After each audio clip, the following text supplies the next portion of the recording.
Asia ఖండంలోనే అతిపెద్ద గిరిజన జాతర అయినటువంటి మేడారం మహాజాతరకు భక్తులు పోటెత్తుతున్నారని చెప్పవచ్చు. జాతర ప్రారంభం అవడంతో ఇటు భక్తులు కేవలం తెలంగాణ రాష్ట్రం నుంచే కాదు, పక్క రాష్ట్రాలైనటువంటి ఆంధ్రప్రదేశ్, మహారాష్ట్ర, ఛత్తీస్గఢ్, ఒడిశా ఇలా వివిధ రాష్ట్రాల నుంచి భక్తులు అధిక సంఖ్యలో తరలి వస్తున్న పరిస్థితి నెలకొంది.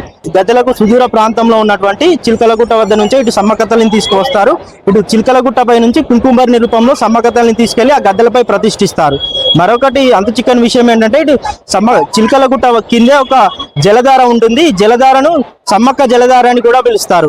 ఈ జలధారను భక్తులు అత్యంత పవిత్రంగా భావిస్తారు. ఇక్కడికి వచ్చేటటువంటి భక్తులు ఈ సమ్మక్క జలధారకు వచ్చి ఇక్కడ ఉన్నటువంటి నీటిని స్వీకరిస్తారు. ఈ నీటిని స్వీకరించడం ద్వారా సర్వ రోగాలు నయమవుతాయని భక్తులు విశ్వసిస్తుంటారు. ఇక్కడికి వచ్చినటువంటి భక్తులు సీసాలో ఈ నీటిని తీసుకెళ్తున్న పరిస్థితి నెలకొంది. ఇక్కడ కొంతమంది భక్తులు ఉన్నారు. ఇక్కడ అమ్మవారి మహిమ ఎలా ఉంటుందో వారి మాటల్లోనే తెలుసుకుందాం.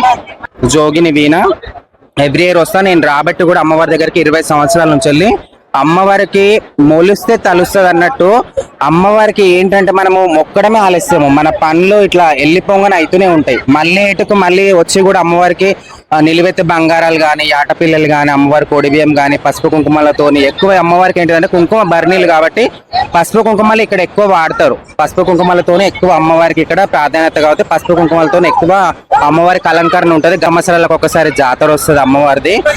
చాలా పబ్లిక్ నిన్నటి నుంచి క్రౌడ్ చాలా కనిపిస్తుంది. ఎందుకంటే కోరిన కోరికలు తీర్చే సమ్మక్క సారక్కలు అంటే మన విలవేల్పులు వనదేవతలు.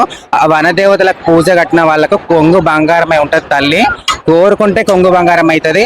అమ్మవారికి ఇక్కడ ప్రత్యేకంగా ఏంటంటే నీళ్లు వస్తుంటాయి. నీళ్ళ ద్వారా అది అమ్మవారి పాదాల నుంచి వస్తాయని నమ్మకము.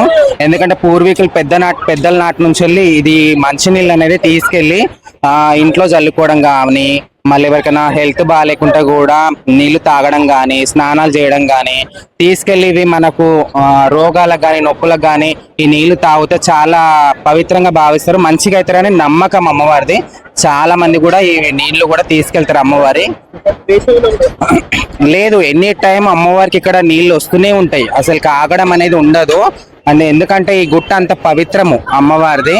ఎవ్రీ ఇయర్ పబ్లిక్ ఏ టైం అన్నా రాని, ఏ కాలమైనా సరే అమ్మవారి నీళ్ళ ధారణ అయితే ఆగదు, ఎప్పటికి నీళ్ళ ద్వారా వస్తుంది. జోనబాయి నరసింహరావు, ఖమ్మం జిల్లా, కోనకల్ మండలం. 8 సంవత్సరాలు చేస్తున్నాం సార్. రాయనోతుల గ్రామం మాది. అమ్మ ఇక్కడ జనానికి మంచి చేస్తుంది. జ్వరాలు వచ్చినా ఏది వచ్చినా అమ్మ వల్ల తగ్గుతున్నాయి. అందుకే మేము వచ్చి ఆ నీళ్ళు తాగిపోతున్నాం. రోజు వచ్చినప్పుడల్లా నీళ్ళు తాగుతున్నాం మేము. అమ్మ దయ వల్ల మాకు జ్వరాలు మంచిగా ఉంది. అమ్మ అనుగ్రహం అని ఎప్పుడు వస్తూనే ఉంటాయి. అవుతుంది మాకు దగ్గర కాబట్టి మేము వచ్చినాం. మా అమ్మ సమ్మక్క సారలమ్మ, సమ్మక్క తల్లి ఈ గుట్ట చిలకల గుట్ట, ఈ గుట్ట మీద నీళ్ళు తాగుతున్నాం మేము. చిలకలగుట్ట దిగువన ఉన్నటువంటి సమ్మక్క ధార వద్దకు మాత్రం భక్తులు పెద్ద ఎత్తున పోటెత్తుతున్నారు. భక్తులు పెద్ద ఎత్తున తరలి వచ్చి ఈ సమ్మక్క ధార నీటిని స్వీకరిస్తున్నటువంటి పరిస్థితి నెలకొంది. ఇక్కడికి వచ్చినటువంటి భక్తులు ఈ నీటిని స్వీకరించడంతో పాటు ఆ సీసాలో నీటిని నింపుకొని వెళ్తున్నారు. ఇక్కడికి వచ్చి ఈ నీటిని స్వీకరించడం ద్వారా ఆ సర్వ రోగాలు నయమవుతాయంటూ కూడా భక్తులు తెలుపుతున్నారు. ఈ వేసవిలో కూడా నిరంతరం 365 రోజులు ఈ ధార వస్తూనే ఉంటుందంటూ కూడా వారు తెలుపుతున్నటువంటి పరిస్థితి.